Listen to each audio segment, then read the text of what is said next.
जय हिंद। देखिए यहाँ पर कक्षा 10 हिंदी के पेपर में क्वेश्चन नंबर 22वां पूछा जाता है। दिए गए पद्यांश पर आधारित किसी एक को हल कीजिए। यहाँ पर देखिए दो क्वेश्चन होंगे, का वाला होगा और खा वाला होगा, अथवा के दो आएंगे। इनमें से आपको क्या करना होगा, एक पद्यांश का आपको यहाँ पर संदर्भ लिखना होगा और रेखांकित अंश की व्याख्या करना होगा, और एक प्रश्न होगा उसी को आपको हल करना होगा। तो यहाँ पर देखिए लिखा है, पहला यहाँ पर क्या है, निर्गुण कौन देश को वासी, मधुकर कही समझाएं सौ दें।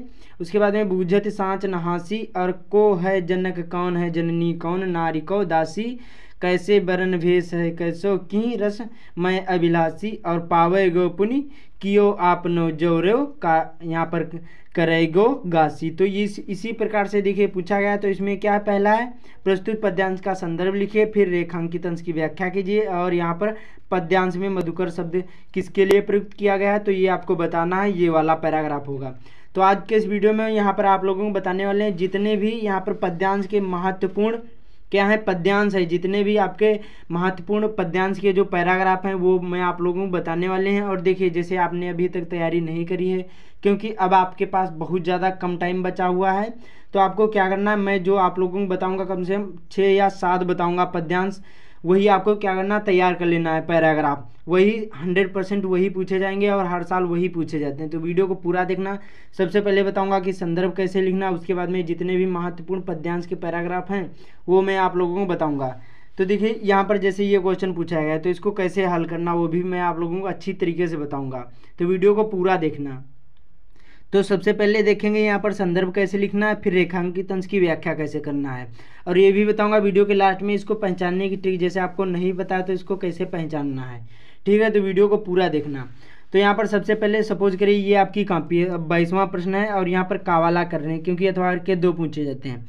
तो सबसे पहले क्या करना है, प्रश्नोत्तर संख्या या नंबर कुछ भी आपको डालना है, प्रश्न नहीं उतारना, ये आपको ध्यान रखना है। और मैंने इससे पहले गद्यांश के बता दिए हैं, तो वो वीडियो जरूरी देख लेना। और यहाँ पर का वाला था तो का वाला ऐसे कर देना, अच्छी अच्छी राइटिंग में लिखना, ये आपको ध्यान रखना है। अब पहला यहाँ था तो पहले से आपको क्या करना है, संदर्भ लिखने से पहले ये एक चीज़ आपको लिख देना है, यहाँ पर संकेत। अब संकेत में क्या लिखा जाता है, देखिए संकेत में पहले के 2 शब्द और आखिरी के 2 शब्द। इससे क्या होता है, जो एग्जामिनर होता है वो समझ जाता है कि बच्चे ने इसी पैराग्राफ से लिखा है। तो निर्गुण कौन, और आखिरी में कौन सा होगा, मत नासी, निर्गुण कौन, निर्गुण कौन। और यहाँ पर इसी प्रकार से कोई भी पैराग्राफ हो ऐसे आपको कर देना है, और मतिनासी, इस प्रकार से, मतलब पहले की 2 शब्द और आखिरी के 2 शब्द आपको लिखना होगा, ये और आखिरी के ये वाले, इतना आपको लिखना होता है संकेत में। अब पहली हेडिंग यहाँ पर रोमन अंकों में या फिर ABCD जैसे भी हो ऐसे आपको कर देना है। यहाँ पर ए जैसे है तो ऐसे कर देना, और यहाँ पर आपको लिखना है क्या, संदर्भ, हेडिंग डालना है पहली। अब संदर्भ कब लिख पाओगे, जब आपको पाठ का नाम मालूम होगा और कवि का नाम मालूम होगा। तो देखिए इसमें बहुत सिंपल सा सूर लिखा हुआ है, तो ये इसके कवि कौन है, सूरदास जी हैं, और इसे ये किससे लिया गया है, तो ये सूरदास जी के पद से लिया गया है, नामक शीर्षक से लिया गया है। तो कैसे लिखना है,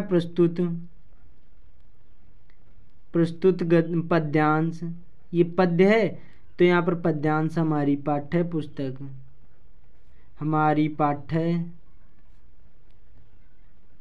पुस्तक। उसके बाद में हिंदी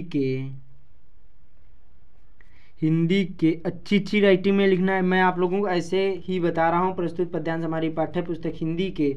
अब आपको अपने पाठ का नाम यहाँ पर डालना है, तो क्या है, पाठ का नाम क्या है, पद है, पद ऐसे कर देना काले पेन से। उसके बाद में नामक शीर्षक से लिया गया है, क्या है, शीर्षक से लिया गया है। उसके बाद में इसके रचयिता, देखिए जब पद्यांश हो तो आपको रचयिता डालना है, जैसे गद्यांश होता तो यहाँ पर लेखक डालते, तो इसके रचयिता, या कब कुछ भी लिख सकते हैं, रचयिता श्री सूरदास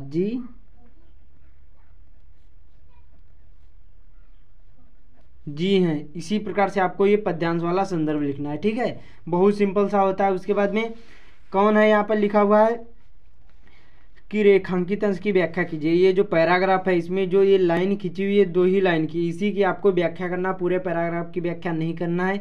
ये आपको ध्यान रखना, बहुत सारे लोग पूरे पैराग्राफ की व्याख्या करते हैं, लेकिन आपको ये गलती नहीं करना है। जो लाइन खींची हुई है उसी को हम क्या बोलते हैं, रेखांकित बोलते हैं। तो ये 2 ही लाइन की आपको व्याख्या करना है। तो बी वाला था, यहाँ पर कोई भी प्रश्न नहीं उतारना है, जैसे मैं आप लोगों को बता रहा हूँ ऐसे आपको करना है। तो यहाँ पर हेडिंग डालना है आपको, रेखांकित अंश की व्याख्या। इस प्रकार से अब कैसे लिखना है, कवि कहता है, क्या है, क्या लिखना है आपको, कवि कहता है।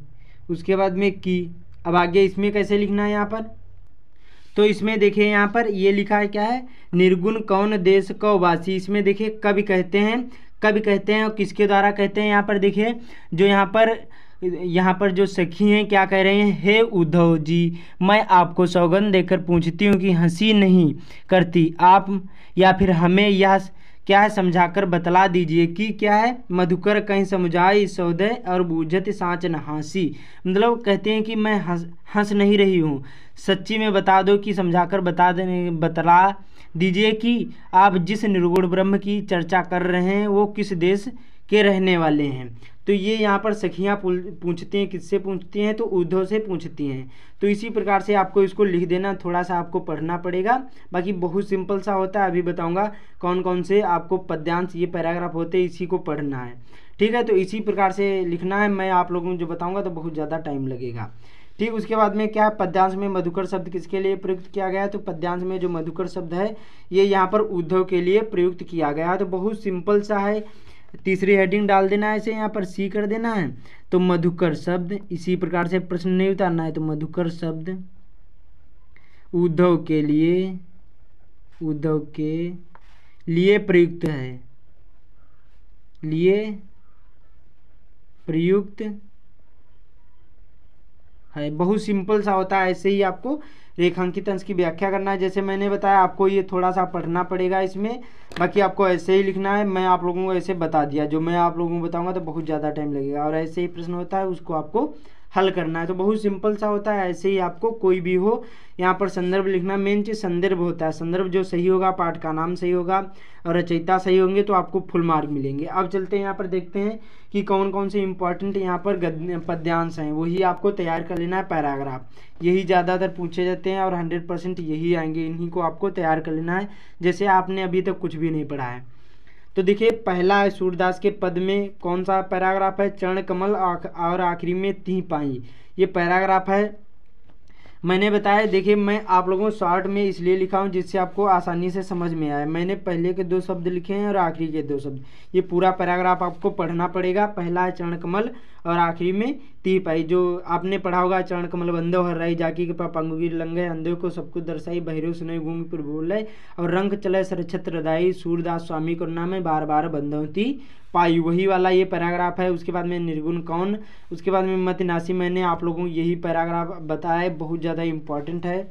उसके बाद में अगला है उद्धव मोहि ब्रज विसरत नाही, गोकुल वन उपवन संघन कुंज की छाई वाला, ये है पैराग्राफ, ये आपको तैयार कर लेना, जदुतात है, ठीक है।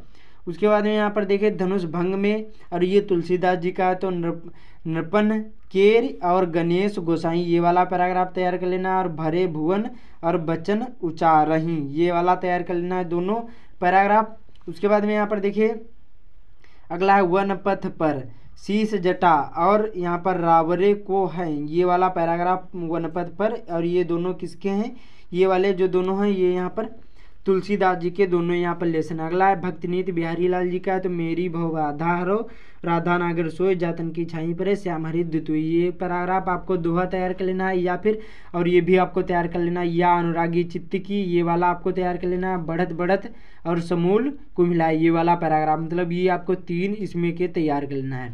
उसके बाद में महादेवी वर्मा की यहाँ पर रचना कौन है, हिमालय से, तो नभ में कठिन प्राण और वर्षा की सुंदरी प्रति, ये भी महादेवी वर्मा की है। तो यहाँ पर रूपस तेरा केश पास और सौरभ भीना केरा, यहाँ पर केस पास, ये इतने आपको तैयार कर लेना है। यही ज़्यादा पूछे जाते हैं, जितने मैंने आप लोगों को बताया यही बहुत ज़्यादा इंपॉर्टेंट भी होते हैं, तो इन्हीं को आपको तैयार कर लेना है।